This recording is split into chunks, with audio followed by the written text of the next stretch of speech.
Bakit kailangan nating pag-aralan ang salita ng Panginoon? Sa 1:5:39, saliksikin ninyo ang mga kasulatan sapagkat iniisip ninyo na sa mga yaon ay mayroon kayong buhay na walang hanggan at ang mga ito'y siya'y nangagpapatuo tungkol sa akin.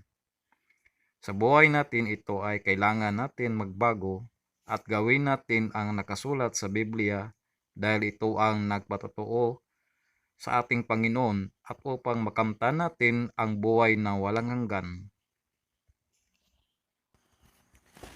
Sino ang salita ng Panginoon?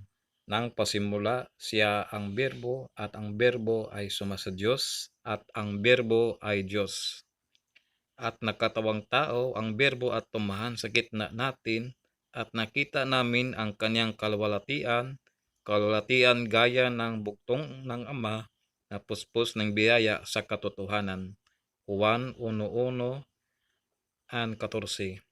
Si Jesus ang salita na naging tao at tumahan sa gitna natin at siya ang isinilang sa Bethlehem. Siya ang Diyos na naglikha sa langit at lupa. Siya ang noon at ngayon. Siya ang Alpha at Omega, sa pasimula at sa wakas. Ano ang gamit ng salita ng Panginoon?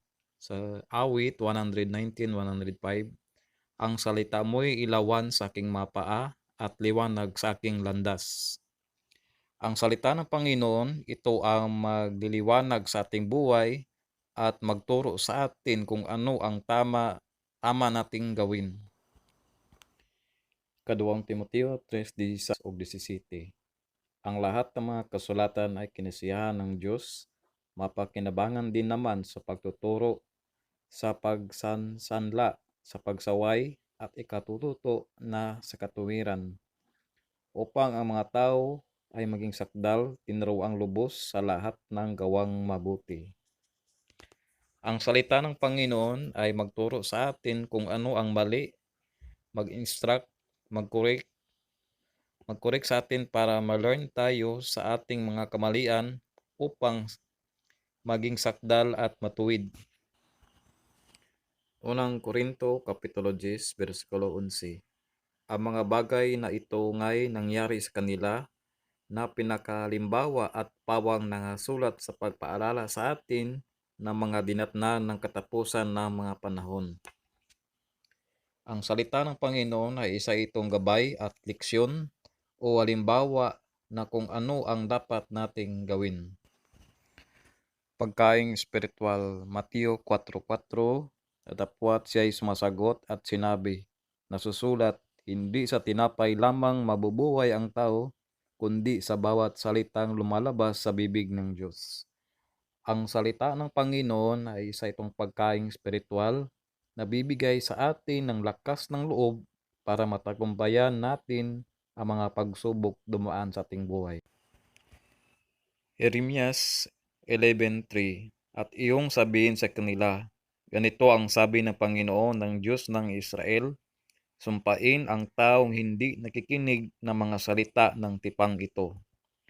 Ang salita ng Panginoon ay nagbibigay ito ng parusa sa hindi sumusunod sa Kanya. Awit Kapitulo 18, versikulo 30. Tungkol sa Diyos, ang kaniyang lakad ay sakdal, ang salita ng Panginoon ay subok, siya ay kalasag ng lahat ng nangahanlong sa Kanya. Ang salita ng Panginoon ay nagbibigay ito sa atin ng proteksyon at isa din itong sandata. 1:17, pagkabandalin mo sila sa katotohanan, ang salita mo'y katotohanan. Ang salita ng Panginoon, magagamit natin ito sa katotohanan para maituwid ang mga maling pagtuturo para malaman natin ang katotohanan. Sino ang nagsulat ng salita ng Panginoon at paano natin ito pag-aralan? Sa 2 Pedro 1:21, sapagkat hindi sa kalooban ng tao dumating ang hula kailanman, kundi ang mga tao ay nagsalita buwat sa Diyos na naudyo ka ng Espiritu Santo. Ang salita ng Panginoon ay isinulat ng mga taong naudyo ka ng Espiritu Santo. Sila ang mga taong banal at sumusunod sa kautusan ng Panginoon.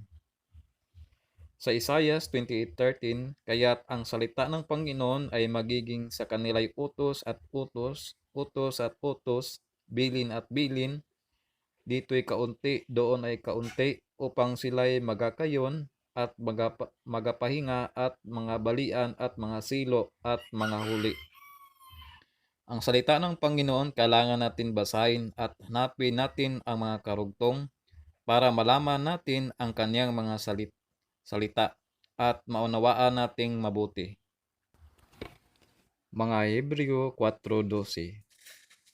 Sapagkat ang salita ng Diyos ay buhay at mabisa at matalas kaysa alinmang tabak na may 2 talim at bumabaon hanggang sa paghihiwalay ng kaluluwa at espiritu ng mga kasukasuan at ng utak at madaling kumilala ng mga pag-iisip at mga haka ng puso. Ang salita ng Panginoon ay nababasa niya ang ating isipan at ang ating puso. Isa din itong matalas na tabak para magbago sa ating buhay. Mamalagi ba ang salita ng Panginoon? Isaiah Kapitulo 40 verse 8. Ang damo ay natutuyo, ang bulaklak ay nalalanta, ngunit ang salita ng ating Diyos ay mamalagi magpakailanman. Ang salita ng Panginoon ay manatili magpakailanman.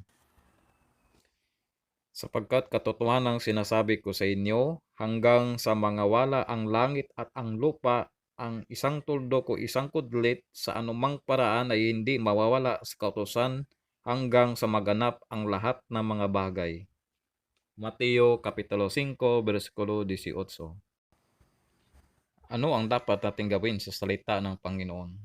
Lucas Kapitulo 11, versikulo 28. Datapwat sinabi niya, oo, bagkus na lalong mapapalad ang nangakikinig ng salita ng Diyos at ito'y ginaganap. Ang salita ng Panginoon ay mapapalad ang mga taong sumusunod at ginaganap ang kaniyang mga salita. Hindi lang ating diringgin o babasahin lamang, ang kailangan ay dapat natin itong ginaganap.